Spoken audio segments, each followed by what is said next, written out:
Welcome to the Revolution of Purpose podcast. I'm your host, John Street, and each week we bring you conversations with thought leaders, entrepreneurs, and individuals who have aligned their life with purpose and created extraordinary results. So I'm going to live through it and accept it radically with grace and hope and love.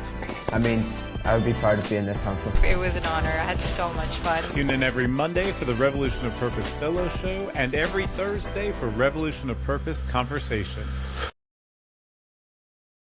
Welcome back to the Revolution of Purpose podcast. On this solo show, solo with me and my dog Judah, I want to talk to you about something really important, and it's about attention and how where you put your attention matters and why it matters so much. Every single day, thousands of things compete for one of our most valuable resources, and that's our attention. Advertisers want it, and social media wants it. News outlets want it. Politicians, they certainly want it. Your fears want it. Your past wants it. Even your future is quietly asking for it, because attention may be one of the most valuable currencies that you possess. We often think our lives are shaped primarily by the decisions that we make. I don't think that's where transformation begins, though. I think it begins much earlier, long before we make the decision, because I believe that decision is actually influenced by our attention. It's long before we make the actions. It's long before we fill our calendar with appointments. Something has already happened. Our attention has decided what is priority. Our attention has decided what matters.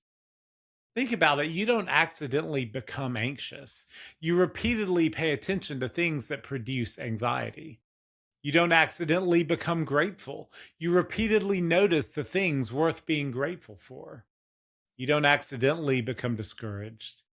You repeatedly focus on what's missing instead of what's possible. And then over time, those repeated moments of attention begin quietly shaping the way that you see yourself, the way that you see other people, the way you see God, the way you see the world. In other words, what captures your attention eventually captures your life. That sentence right there has become increasingly real to me, not just as a coach, but as a student of human behavior. I've noticed something fascinating. Two people can walk into the exact same situation, experience the exact same circumstances, and walk away with completely different lives. Why is that? It's because they weren't paying attention to the same things. One notices possibility, whereas the other notices the problems. One notices the positive, whereas the other notices all of the negative. One notices opportunity. The other notices obstacles. One person notices the beauty around them, while the other person is transfixed with all of the brokenness they see. The circumstances may be identical, but attention determines the interpretation. And interpretation eventually shapes our identity. I think that's why this conversation matters so much, because we live in a world that is constantly fighting for our attention. I don't know about you, but for me, it's just overwhelming sometimes. There are times where I just have to put my phone on Do Not Disturb. There are times where I have to take a break from all of the notifications, all of the headlines, all of the advertisements, how the algorithm just has a way of finding out exactly what will make me doom scroll for 2 hours. I have to take a break from the opinions too. Even if it's somebody I agree with, I'm like, I can't stand the negativity. Stop trying to pull my attention. Everything is asking for permission to shape the way that we think. Advertisers, politicians, people in power are paying a lot of money to influence what we believe, to influence the way we think. And the question, it's not whether something is discipling your mind. Something always is. The real question is, what have you been giving your attention to? Because whatever repeatedly captures your attention will eventually begin shaping your thoughts. And as we know, those thoughts they start to shape your actions. And thoughts become things because your actions become habits, and your habits shape your identity. And as we know, because we've talked about this for the last few weeks on this podcast, your identity shapes your life. So today I want to explore what I believe may be one of the most overlooked principles of personal transformation. Not time, not habits, not even goal setting, but attention. Because before your calendar ever fills, and if you've not watched The Importance of Your Calendar, go watch last week's solo episode, because it is very important how you prioritize your calendar. But before that even fills, your attention has already decided what gets scheduled, what gets written. Attention determines what you see. The first revelation that I want to tell you is this. It's not just about talking what your eyes see. I'm talking about what your mind notices. Because here's something fascinating about the human brain. Attention determines what you see. Now, I'm not just talking about what your eyes see. I'm talking about what your mind actually notices. Because here's something fascinating about the human brain. Right now, there are millions of pieces of information around you. The feeling of your shoes and your feet, the temperature of the room, the sound of the air conditioner, the color of your walls, the pressure of the chair beneath you, the countless noises happening somewhere outside or even inside the room you're in. Your brain could never consciously process all of it. So it does something that's quite remarkable. It filters. It decides what's important enough to bring into your awareness and what to ignore. Psychologists call part of this protector the RAS, the reticular activating system. Now, don't let the big name intimidate you. You've experienced it hundreds of times. Have you ever decided to buy a particular car? Let's say you decide that you're going to go out there and buy like a red Jeep Wrangler. Well, before that decision, you hardly notice red Jeeps. And then suddenly, everywhere you look is a red Jeep Wrangler. It's almost as if the world filled up with red Jeep Wranglers overnight. And of course it didn't. The Jeeps didn't multiply, but your attention changed. And because your attention changed, your awareness changed.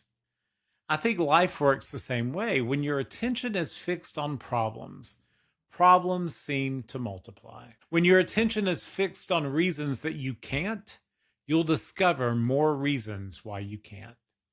When your attention is fixed on what's missing, you'll constantly feel like life is lacking. You'll get in a scarcity mindset. But when attention begins looking for opportunity, you'll start noticing doors that have been standing open all along. When your attention begins looking for beauty, you'll discover that beauty, and you'll see that it's been quietly surrounding you. We are surrounded by miracles all the time. When your attention begins looking for your purpose, you'll start seeing fingerprints of your purpose in places that you never even noticed before. The opportunities may have always been there. Purpose may have always been whispering to you. You simply weren't listening. And I wonder how often we have prayed, God, show me your will, when perhaps a better prayer would be, God, help me notice what you've already been showing me all along. Because I don't believe that God is always speaking louder. Sometimes he's inviting us to become quieter, to pay attention, to notice, to awaken. Judah right now is a perfect example of this. He's walking all around me while I'm talking. He's like, Daddy, I want your attention. And I'm like, I know, sweet boy, but I'm recording a podcast. The word awaken should sound familiar if you've been listening to this podcast, because awakening is the first movement in what we call the law of identity transformation. But here's something that I hadn't fully realized until recently. Before we awaken, we pay attention. Attention is often the doorway to awakening. Because you can't awaken to something that you've never even noticed before. You can't pursue a purpose that you've never paid attention to. You can't become someone different while constantly focusing on the same old patterns and repetition. Which brings me to one of my favorite illustrations. Imagine that I handed you a magnifying glass. You walked outside on a bright sunny afternoon and you held that magnifying glass toward the ground. At first, nothing remarkable happens. But then, when you stop moving it and you hold it perfectly still, within a few moments, smoke begins to rise. Then a tiny flame appears. Now, let me ask you a question. Did the magnifying glass create the sunlight? Of course not. The sunlight was already there, but the magnifying glass simply concentrated it. Scattered sunlight warms, but focused sunlight, my friends, focused sunlight starts fires. And I think human attention works exactly the same way. A distracted life can warm 100 different dreams, but rarely does it change the world. A focused life, that ignites your dreams.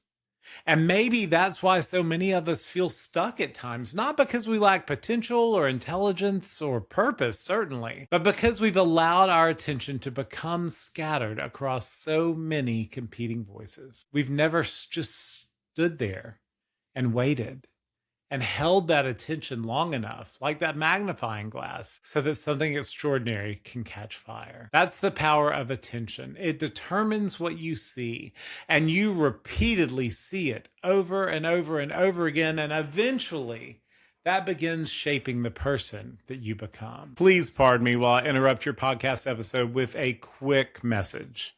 If you're enjoying today's episode, can I ask you one small favor? If you're watching on YouTube, just please take a second to hit that little bell and subscribe to my channel. Hit the like button and share this. Share it with someone who needs some encouragement today. Also, if you're listening on your favorite podcast app, I need your help there too.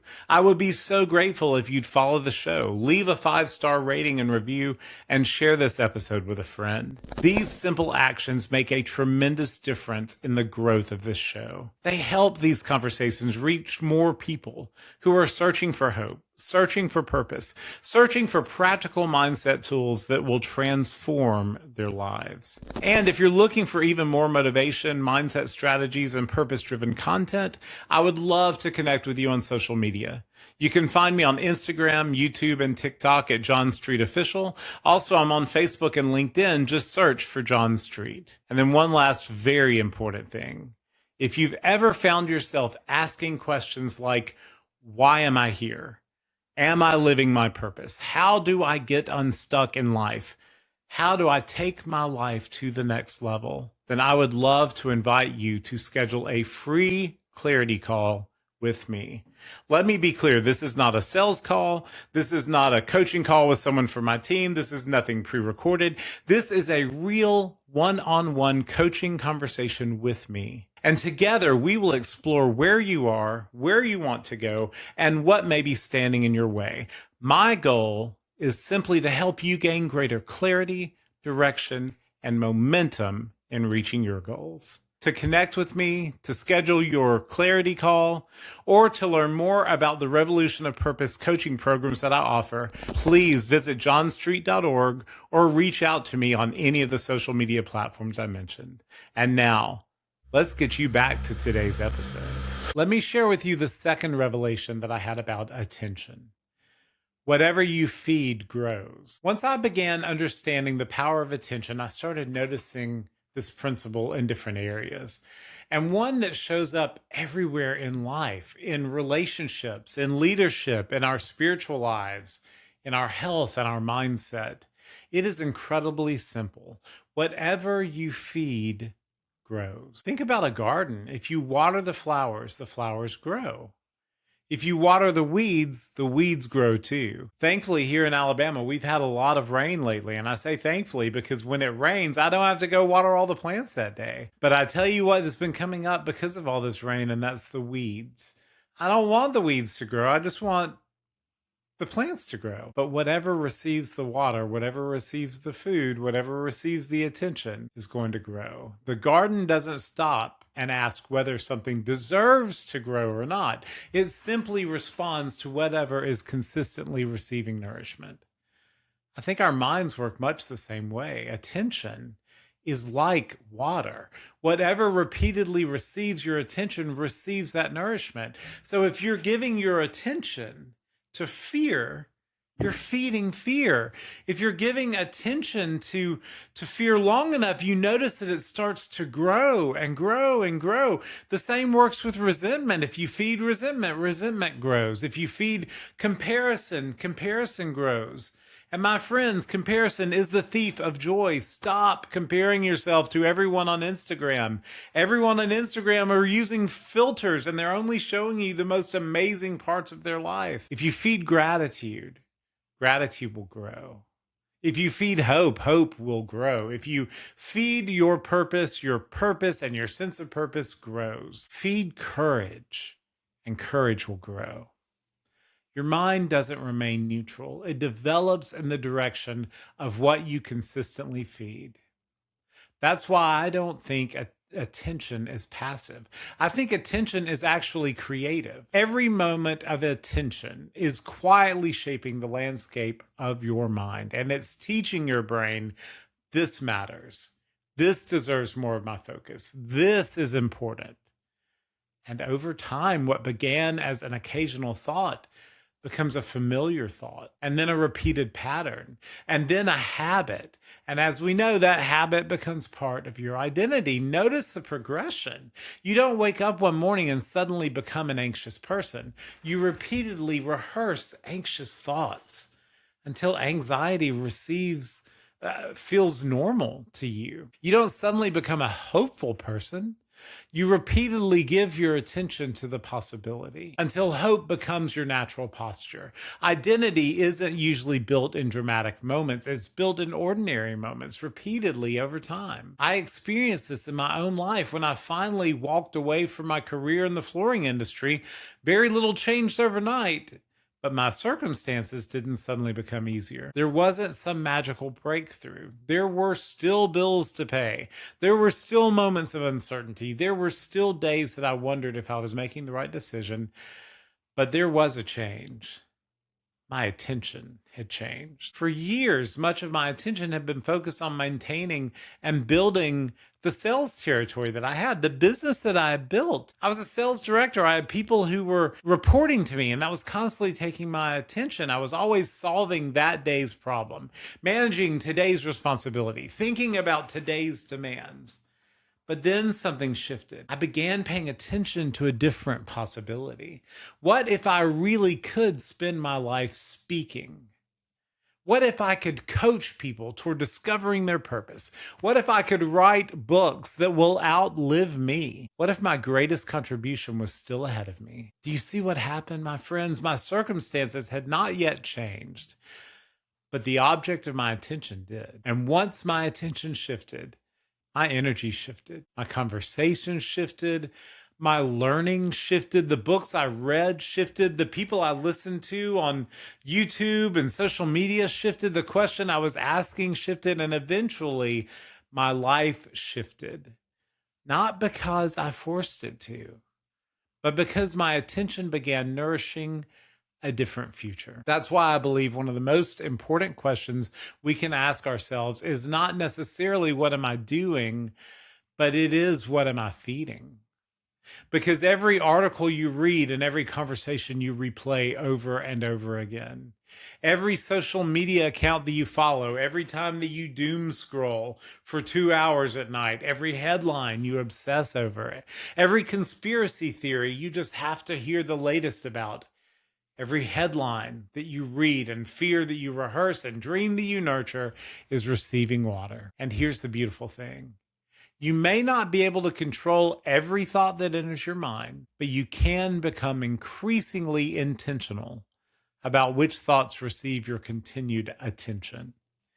You can choose what you water. You can choose what grows. You can choose to water the plants that give you life and ignore the weeds. You can choose which voices receive repeated access to your mind. Because every time you repeatedly give something your attention, you're casting that vote for the person that you're becoming. And eventually, the life you're living simply becomes the visible evidence of what you've been feeding all along. And it is because of that I want you to become a steward of your attention. If our attention really is shaping our identity, causing us to make those choices in our calendar, causing us to decide who we meet, all of these things that are coming together for our identity, then maybe the greatest responsibilities that we have is becoming a good steward of our attention. I don't think that we talked about attention and stewardship enough in this way. We usually think about stewarding just with our money, our possessions maybe, or our health, our talents. But what if one of the greatest gifts that God has entrusted us with is being a steward of our attention? Because attention determines what enters the garden of our minds. Attention determines what we are watering. It determines which ideas we have that take root, which voices are becoming familiar, which beliefs are becoming normal. Which dreams are staying alive and which ones are we allowing to quietly die? I've started thinking about attention as the gatekeeper of my life. Imagine your mind as this beautiful garden surrounded by a gate, and every day thousands of ideas, opinions, images, stories, and voices, messages line up outside that gate asking for permission to enter. Some of these things will strengthen you. Some will inspire you. Some will challenge you to grow, but others are there to steal your peace or fuel your fear or feed that comparison that is the thief to joy. Some of those voices are there to distract you from your purpose. And the problem isn't that they exist. The problem is that we have become careless about who gets through the gate. We've handed the keys of our life over to the algorithms, to the notifications, to the breaking news, to the stress of all of the rings and dings in our life, to other people's opinions. And then we wonder why our minds feel so restless. We wonder why we can't sleep at night, why we become so distracted. I think the distraction is usually accumulated over time. One notification at a time, one unnecessary headline, one email that just keeps coming over and over and over again from the same spam person, like 1 hour of mindless scrolling and comparison, one interruption at a time, until eventually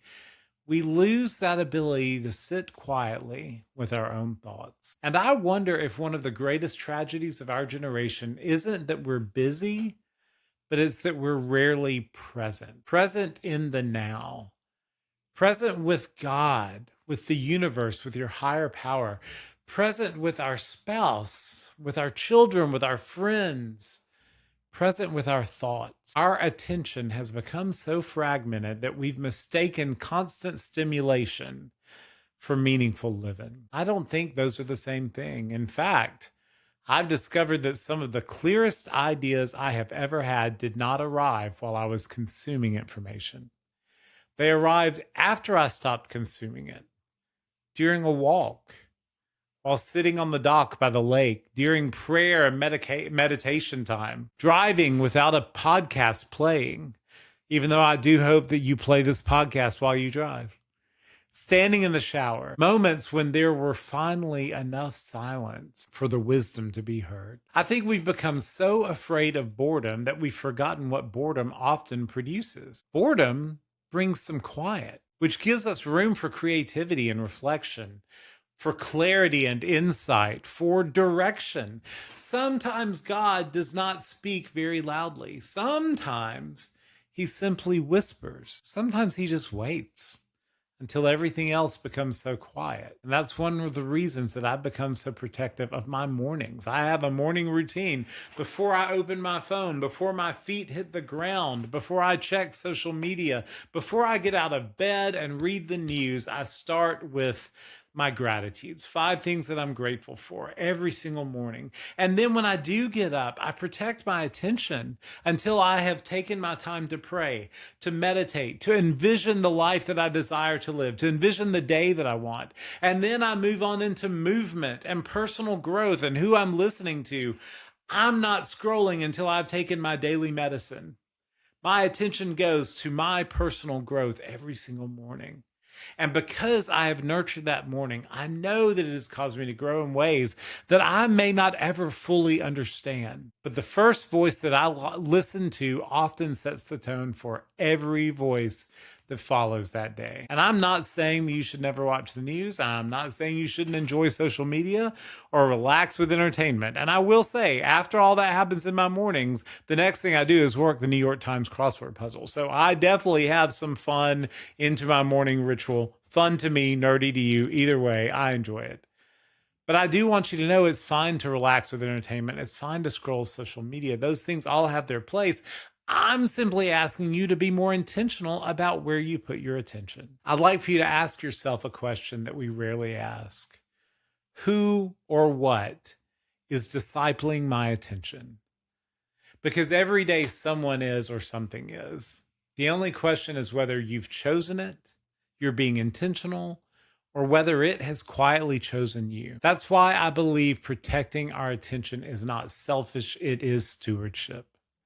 Because your attention isn't just shaping today, it's shaping the person you'll wake up as tomorrow. I would love to hear your inventory of your attention. Before we wrap up today, I'd like to invite you to actually stop and look at your calendar, just like we talked about in the last episode.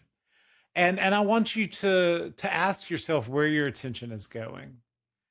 I know it may sound a little abstract, but let's make it practical. Pull out your phone sometime today and open the Screen Time app. Or if you have an Android, open Digital Well-Being.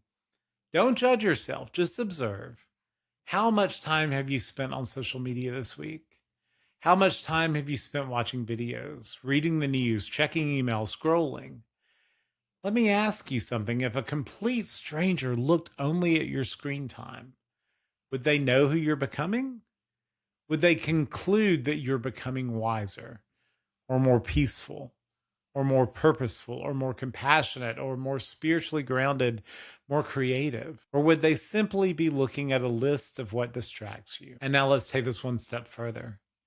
Think about the conversations that you've replayed in your mind this week, the worries that you've rehearsed, those arguments that you've imagined, the fears that you've revisited, the disappointments that you've carried. How much attention have they received? And my friends, we know, if you've been watching this podcast, energy attracts like energy. So how much energy have you been putting out attracting the things you absolutely don't want more of in your life? We often talk about financial debt, but I wonder if many of us are carrying something even more dangerous, and that's attention debt. Attention debt happens when we've scattered our focus across so many people, so many notifications, so many opinions, so many distractions that we've lost the ability to deeply care about what matters most. Our minds, and our minds being cluttered and fragmented, exhausted. Not because we've done too much, but because we've paid attention to too much. Every notification is asking for a piece of our mind. Every interruption is leaving behind a little residue. Every unfinished thought competes with the next one. And then eventually, we don't just have a busy schedule, we have a busy mind. We're living a life where we don't have peace. That's why I think one of the greatest gifts that you can give yourself is margin in your calendar, in your conversations, in your thinking and your attention, because clarity rarely arrives in chaos. It usually arrives in stillness. So here is my challenge for you this week. Don't just fast from food. What if you fasted from distraction? What if you choose 1 hour this week to fast from distraction with no notifications, no social media, no news, no email, no endless scrolling, just you, just your thoughts, just your journal, a walk outside, a simple silence. What begins to surface? What ideas begin to return? What dreams that you've forgotten because you distracted for so long, you allow to come back in? What dreams come up and tap you on the shoulder? See what God has patiently been waiting to whisper to you, and when you finally slow down enough to listen, I have a feeling that you'll discover something beautiful. Not because you'll suddenly receive information that you've never heard before, but because you'll finally have enough space to hear what has been there all along. Attention isn't just something you spend. It is something that you invest. And Every investment is earning a return. The only question is, what kind of future is your attention investing in? As we come to the end of today's conversation, I just want to leave you with one final thought. The life that you're living today did not appear overnight. It was formed thought by thought, choice by choice, day by day, moment by moment. That's true for every one of us, whether we realize it or not. We're all becoming someone. The question has never been, am I changing? The question is actually, what is changing me? Because something always is. It's that voice you listen to, the conversations you replay, the books you read, the news you consume, the people you spend time with. Every one of these is quietly participating in the formation of your identity. And that's why I believe attention is so sacred. Over the last few solo episodes, we've been uncovering something together. First, we talked about identity and who you're becoming. Then we talked about your calendar and where you're investing your time. And now today, we're going one level deeper to what is capturing your attention. Because before your calendar ever fills, your attention has already decided what gets written. For yourself, for your family, for your purpose, I ask you, please, pay attention to what's getting your attention. Thank you so much for tuning in today's Revolution of Purpose. I really hope that you enjoyed it. Drop a comment, subscribe, share. Help me spread this message of purpose living life around the world. I will see you at the conversation episode on Thursday and next week for another solo show. Thanks again. Have a great week. Thank you so much for spending this time with me today. If this episode encouraged you, if it challenged you, or if it helped you see your life a little bit differently, would you do me a favor? Subscribe to the podcast, leave a rating or review, and share this episode with someone who needs to hear it.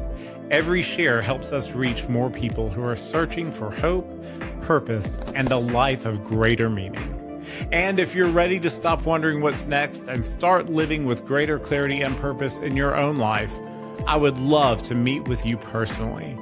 Visit johnstreet.org right now to schedule your complimentary live purpose and clarity call with me. Until next time, remember, your purpose is not something you find. It is something you awaken to, and then you choose to live it. Go make today another step in your own revolution of purpose.